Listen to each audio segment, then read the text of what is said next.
Kids, 96.5 CTG, the original 70s soundtrack. We're going to pump you up because we have live on the phone with us, Mr. the legendary Tommy James. How you doing, Tommy? How are you? Man, we're having a great time already tonight. It's early, but we're pumped up. We're ready for your... Well, it's great to talk with you.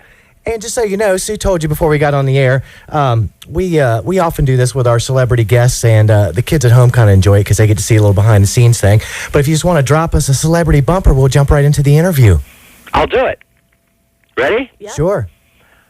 Hi, everybody. This is Tommy James, and you're listening to the original 70s soundtrack on 96.5 CTG. So awesome. Perfect. Very stellar. How you doing tonight, Tommy? One take, Tom. That's me, man. Yeah, dude, yeah, shoot. Well, I won't even have to hardly boost the levels. That was nice. Sweet. Well, listen, everything's good. Everything's real good. Thank you. Yeah, we noticed that, and we're going to talk about the book, too. We won't get too in depth into the, going over the step-by-step of the career because, of course, Wikipedia and, of course, your book. We don't want to spoil all the surprises. But for those of people who out there, the listeners that don't know Tommy James, take us back to Hanky Panky and how that record broke and how your career started. Well, Hanky Panky was, of course, my first record, and I had recorded it as a favor to a disc jockey in my hometown of Niles, Michigan, back in 1964. And I was a junior in high school when we did that. And the record came out locally in Niles, Michigan, my little hometown, and went number one in about 6 square blocks, and that was it. And then it sort of mercifully died. And then the next year, I basically graduated from high school in '65, took my band on the road. And all of a sudden, out of nowhere, in 1966, early 1966, Hanky Panky gets bootlegged in Pittsburgh, 80,000 copies in 10 days sold, and we were sitting at number one. And Wow. They tracked me down. I just happened to be home at that moment, and they tracked me down in Michigan and told me that the record was number one. I couldn't believe it, and I put the brakes on what I was doing and went to Pittsburgh and did some local television and so forth. I had no band. I couldn't put the original group back together, so I grabbed the first bar band I could find in Pittsburgh. Nice. And went to New York at that point and sold the record ultimately to Roulette Records the following week. And of course, that began my career. That's one of those only in America stories. Oh, yeah, absolutely. It's cool, too, that... and, of course, like I say, we won't... just so everybody knows, Tommy just wrote a book, I think, a year or two ago, and it just came out in paperback just recently. Is that correct? Well, yeah, it came out through Simon & Schuster. It was out in 2010 in hardcover and then just came out in paperback. And it's going to be a movie and a Broadway show. It's called Me, the Mob, and the Music, and it's about... the reason for the provocative title is because even though it's an autobiography, about 3/4 of the book is devoted to our very crazy and tumultuous and very dangerous relationship with Roulette Records, our record company. And the reason they were dangerous is because Roulette Records was in addition to being a record company, was also a front for the Genovese crime family in New York City. And of course, nobody knew that while we were having hits. And I really couldn't talk about it until now because, some of these guys were still walking around until the last few years when the rest of them died. So that's why I waited so long to tell the story. And of course, this story of Roulette Records, we had, of course, we sold 110 million records on Roulette, but we also had to put up with this really dark and sinister story going on behind us, and that's basically what the book is about. Yeah. Did when you started thinking about writing the book for all this in the recent years, do you have concerns over the current family? Well, I feel this way about it. I feel like I think I'm as insulated as I can be. I don't really feel that there's any problem now. Most of them are gone, and it's been a long time. But I couldn't talk about it till really the last of the Roulette regulars, as I call them, passed away, and that happened in '05. Wow. Hey, Tom, so, yeah. Look out behind you, dude. Yeah, right. I'm looking over my shoulder. That's right. Do that. Right. And, Alan. by the way, yeah. Well, I thought they were all dead. Yeah, sorry, dude. Well, at any rate, So that's what the story's about. And all of a sudden, as soon as the book came out actually last February. Yeah. And as soon as it came out, it's in its 6th printing now. And as soon as it came out, we started getting offers for the movie and for the Broadway sound rights. And you're doing writing some new songs for the Broadway production. Is that Yes, correct? indeed. I'm gonna be. I actually brought the original Shondells back in the studio to do a very new and different kind of version of I Think We're Alone Now. That's going to be actually the closing credits for the movie. Wow. And we're doing the Broadway show first. We really can't divide ourselves up and do both projects at the same time. So we're going to do the Broadway show first and then the film. Does the film have a solid option on it? I mean, has it been picked up by a major? Oh yeah. I mean, I guess as solid as Hollywood can be. We are. Well, we're in the contract signing phase right now. But the point is that. And by the way, are you familiar with Chaz Palminteri, who played in A Bronx Tale? Sure am. Well, Chaz is going to be Morris Levy, the head of Roulette Records. Have they cast your part yet? Because I have a SAG card. Are you volunteering? I'm 45, so look, if they're going to do... You may be a little old, actually. Oh, man. You could pass for a little younger. Yeah, I could, well, you know, that's going to be interesting because I really don't know. And it's terrible because I have no idea who would play me. I'm the worst one to ask, you know. I'm way too close to it to be objective. Well, I'd heard a rumor about Val Kilmer, and well, he's one of the people that's seriously being looked at for the film. On the Broadway end, it's going to be very interesting to see how this goes because Broadway is such a different animal than movies. The facts are essentially the same, but they're presented in such a different way.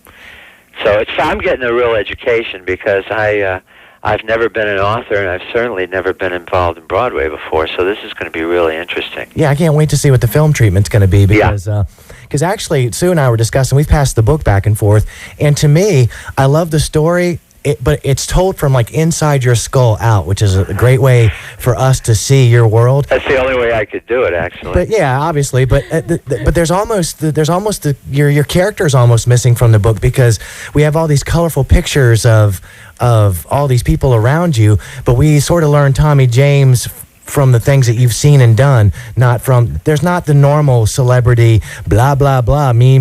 It's actually what's cool. It's very refreshing in that way. Well, you know something, truthfully, I've been told that, and I actually appreciate that very much because I really tried to be fair and tell the truth. One of the problems with doing an autobiography is you really got to tell on yourself. Yeah. You got to tell all the dirt, and you got to, the things you're not proud of.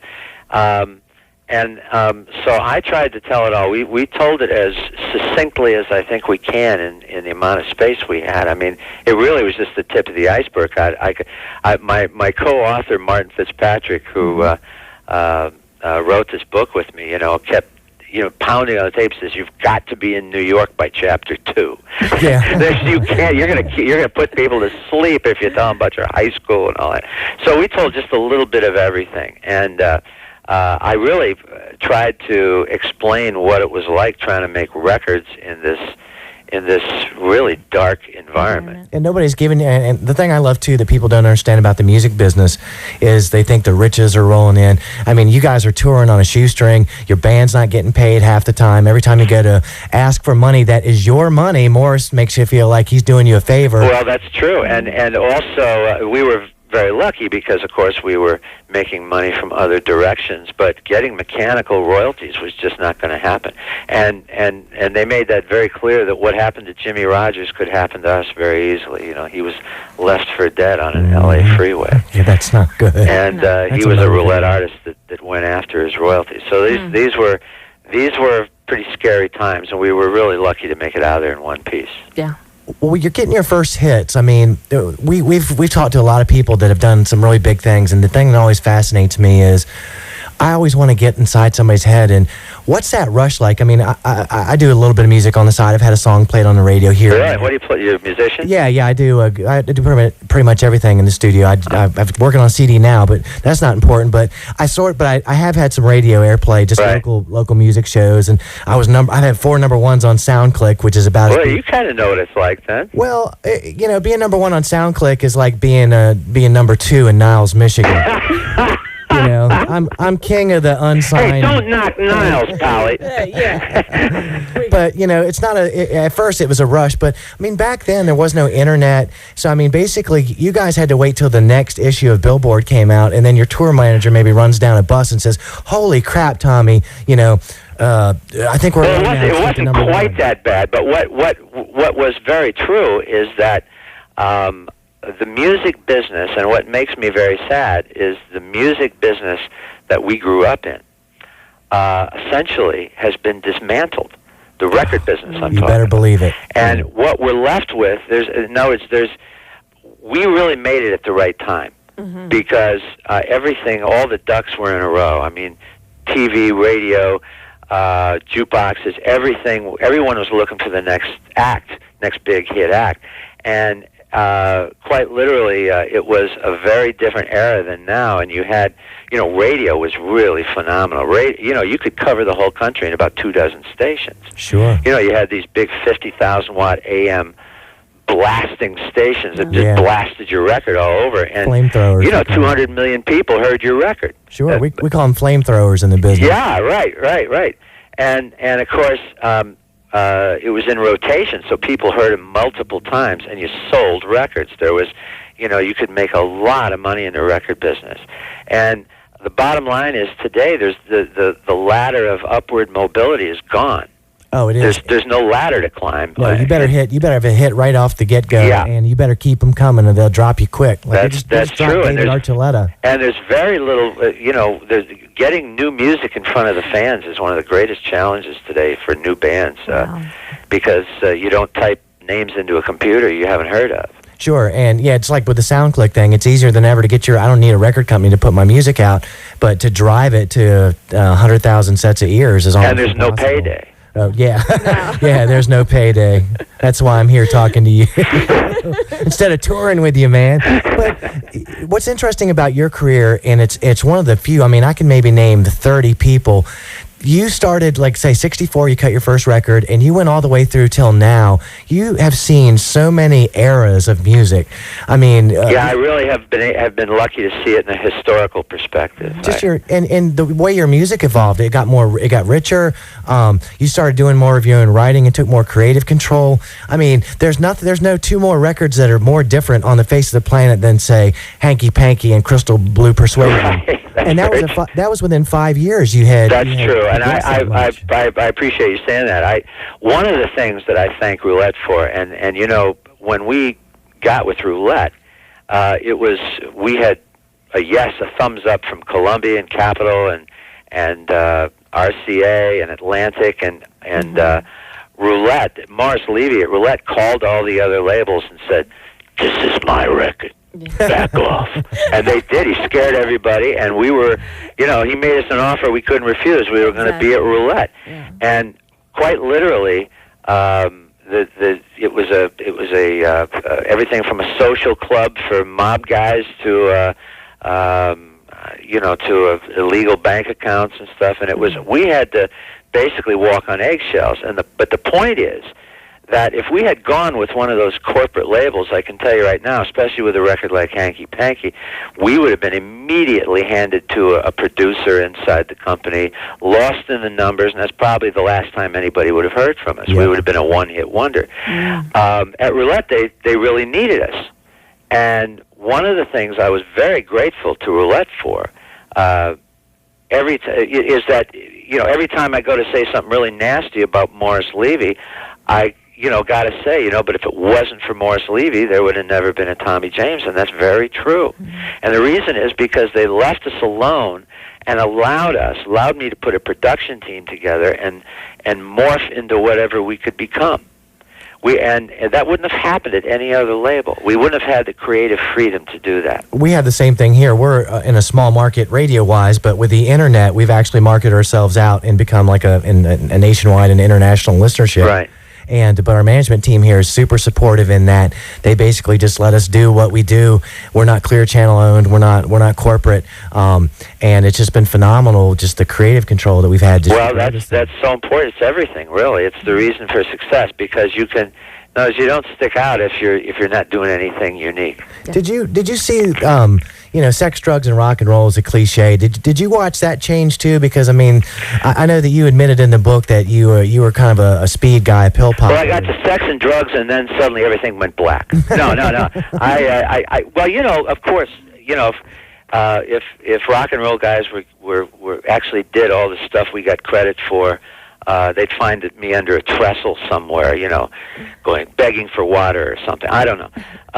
But the truth is that we were able to see things historically. That is, we were really able to go through not only the musical phases, but all the business phases, and to see. I mean, we were involved up at Roulette on everything from just making the records to album design.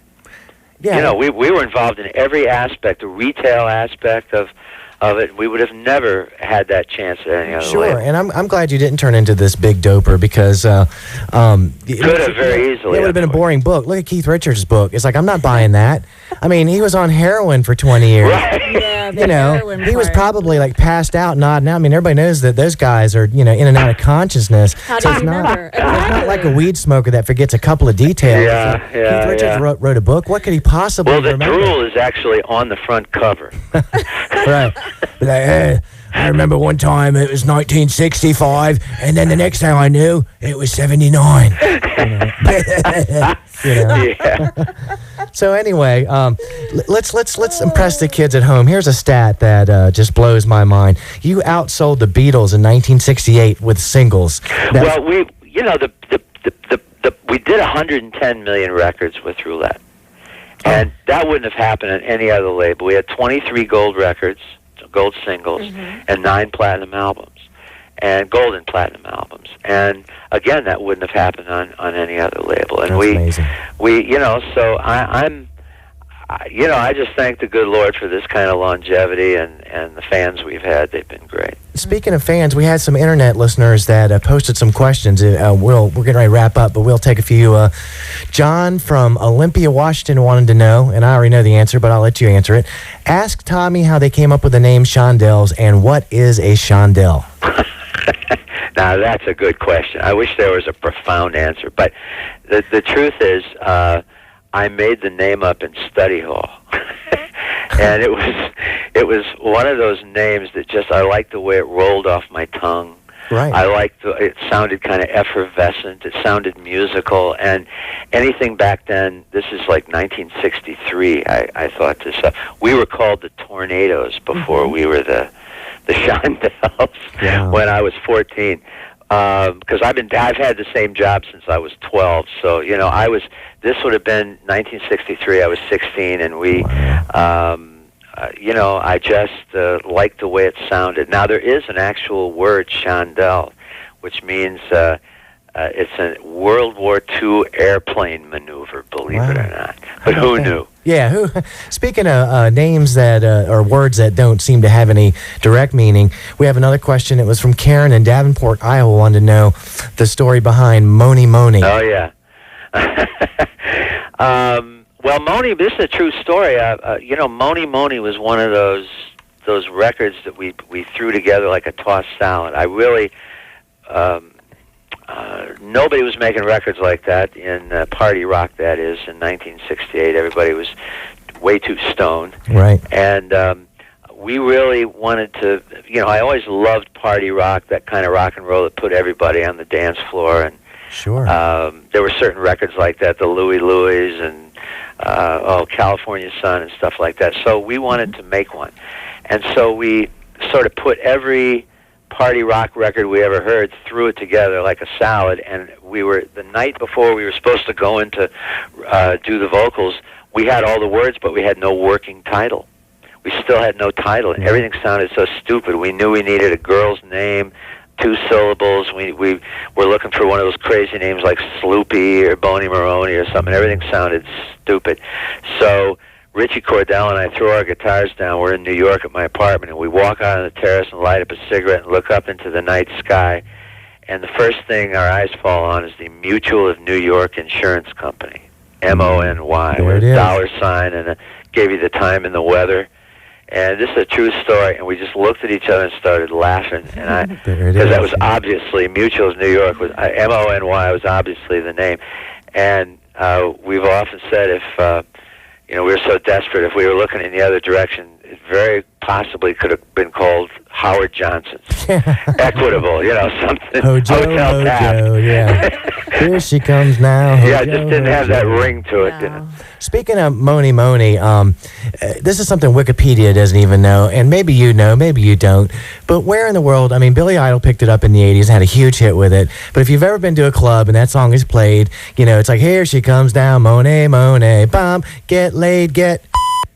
Yeah. Where did that come from? Well, When did that start? Well, that started in the late '70s. The first time I heard it, I thought we were getting booed off stage. It started in Fort Lauderdale, a bunch of college kids on spring break from Chicago, and all of a sudden, it's everywhere. So, what really upsets me is I don't get any publishing on that. yeah, no doubt. Gosh. Well, Tommy, it's been awesome for you to call in. We know. Thank you. We want to remind our listeners out there that The Mob, the Music, and Me. Book by Tommy James, available in hardcover, or Me, the Mob, and Music. I got it backwards. Me first, that figures. And it's gonna be an awesome Broadway show. We can't wait to see that. And if anybody wants to check us out, Alan, just come to the website. It's just TommyJames.com. Yeah, and you've got all your current gigs there, and you've got some new music out too that I was really impressed with. I tried to listen to more than the first song, but it was MySpace, and MySpace is just notorious for. I go to click on the other songs and they won't load. It's just like so. Right. That is true. I shake my angry old man fist at MySpace when I'm trying to listen to some new music. I'm 45. And you can come to our Facebook page if you get really desperate. You've probably seen our postings on your Facebook page. Yeah, I have. Thank you. We've been Cool. pimping. I did see that. Yep. So you saw my headshot, right? I did. Can I play you? Do you think have I gotten any? Well, with a little longer hair, maybe. Stammering. Listen to you stammering. Yeah. Put a wig on him. I mean, I'll do my. You are 45 years old after all. Mm-hmm. And so you got to play a 19-year-old kid. That's the problem. He acts like a 19-year-old Yeah. kid. Does that help? Well, a little bit of makeup. No doubt. Yeah, and in all fairness to my hairdresser, it's my color of choice is just for men, light brown. So, Well, that'll work. Because I'd have a little more gray than I would. That'll work. At least I'm honest. Listen, thanks, man. It's been great talking with you. Yeah, you too, Tommy. And again, like I say, all the listeners at home, check out TommyJames.com and his pages on both MySpace and Facebook. Thank you. Thank you, dude. Take it easy. Bye-bye. Bye-bye.